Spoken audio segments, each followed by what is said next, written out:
कोणत्या संदर्भासाठी जमा झालेले आहोत किशोर देशमुख साहेबांनी सांगितलेलंच आहे। अतिशय सुंदर प्रकारे त्यांनी आपल्याला सगळी कार्यक्रमाची पुढची वाटचाल ही सगळी श्रेणी आपल्याला सांगितली आहे। तसंच व्यासपीठावर बसलेले गवानी मामांनी सगळ्यांचे जे नाव घेतलेले आम्हाला सुद्धा पुढे जायचं, त्यामुळे आदरणीय व्यासपीठ बोलते हो मला सुद्धा आदर सगळे लोकांचे हे दादा म्हणतात 70% 100% मला सुद्धा नावं झालेले आहेत। आता 7 ते 8 महिने झालेले निवडणुकी जाऊन आपण भरपूर प्रकाराने प्रेम दिला, आशीर्वाद दिला आणि आज आम्हाला इकडे बसण्याची संधी दिली, आपल्यासमोर उभं राहून बोलण्याची 2 गोष्टी संधी दिली, त्याच्याबद्दल ही आभार म्हटले तरी मला कमीच वाटते।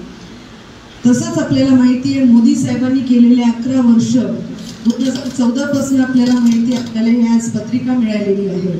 11 वर्ष हे आपण अमृतकाळ म्हटलं जातं, देशभरातलं अमृतकाळ म्हटलं जातं आणि तसंच महाराष्ट्रात देवेंद्र फडणवीस साहेबांनी भरपूर काही चांगले कामं केले। आपल्याला सर्वांना माहितीच आहे मागच्या विधानसभेच्या निवडणुकीला बरेच योजना आलेले, महिलांसाठी असतील, शेतकऱ्यांसाठी असतील, तरुणांसाठी असतील, आपल्या आरोग्यासाठी असतील, प्रत्येक गटाला प्रत्येक गावाच्या शेवटच्या माणसापर्यंत ही योजना पोहोचवण्याचं काम आपल्या सरकारने केलेलं आहे।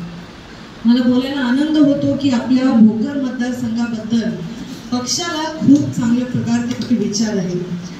शिर्डीला मागच्या वेळेला कार्यशाळा झालेली आणि त्या कार्यशाळेत अतिशय सुंदर विचार देवेंद्र फडणवीस साहेबांनी सुद्धा मांडलेले आणि तेव्हा व्यासपीठावर अशोकराव चव्हाण साहेब बसलेले आणि ते फडणवीस साहेब तेव्हा म्हटलेले की चव्हाण साहेब आता भोकर मतदारसंघ तुमचा नाही तर भोकर मतदारसंघ ताईचा आहे।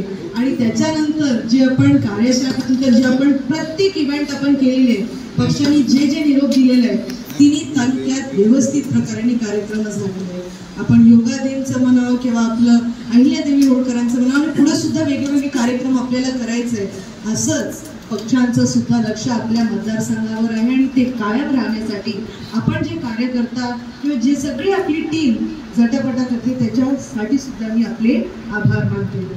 तसंच आपल्याला पुढे खूप सारे कार्यक्रम येणार आहेत। आता साहेबांनी जसं म्हटलं चावडी बैठक आपल्याला घ्यायची आहे 29 तारखेला आपल्याला मन की बात आहे। मन की बात मोदी साहेब दर महिन्याच्या शेवटच्या संडेला येते, दर महिन्याच्या शेवटच्या संडेला आपण मन की बात बघू सुद्धा शकतो, रेडिओ ऐकू शकतो। आपण सर्वांनी एक ग्रुप बनवून मन की बात सुद्धा ऐकलं पाहिजे। आम्ही सुद्धा आम्हाला भरपूर वेळा आम्हाला मतदारसंघात फिरायचं असतं त्यामुळे आम्हाला एवढं वेळ भेटत नाही, पण नक्कीच आम्ही प्रयत्न करतो की मन की बात आम्हाला ऐकायला कसं तरी मिळेल। कारण आपल्या देशभरात काय चालू आहे मोदी साहेबांची ताकद म्हटलं गेलं तर 21 तारखेला जे योगा दिवस झालं तुम्हाला सांगते जनरल असेंब्ली युनायटेड नेशन्स एक मोठी बॉडी असते आणि त्या बॉडीमध्ये आपला देश समावेश झालेला आहे। जनरल असेंब्लीमध्ये मोदी साहेबांनी प्रस्ताव पाठवलेला युनायटेड नेशन्समध्ये की 21 जूनला योगा दिवस आपण साजरा केला पाहिजे।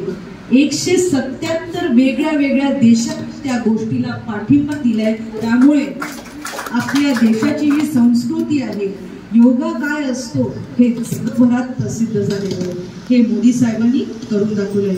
त्यामुळे आपण म्हणतो ना मोदी है तो मुमकिन है, तसंच नांदेड जिल्ह्यात मला असं वाटतं अशोकराव चव्हाण साहेब आहे तर नक्कीच सगळं मुमकिन आहे। पुढचे इलेक्शन म्हणजे लवकरच येणार आहे। असं दादांनी म्हटलेलं आहे की आमचे इलेक्शन झाले, खासदार साहेबांचे इलेक्शन झाले, आपण सर्वांनी भरपूर मेहनत घेतलेली आहे, तसंच आता आपल्या पुढचे कार्यकर्त्यांचे इलेक्शन झाले।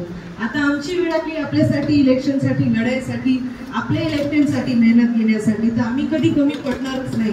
पण आपल्या इलेक्शन साहेबांनी म्हणा महाराष्ट्र राज्यासाठी काय काय केलंय त्या सगळ्यांचा प्रचार प्रसार आपल्याला शेवटच्या माणसापर्यंत करायचं आहे।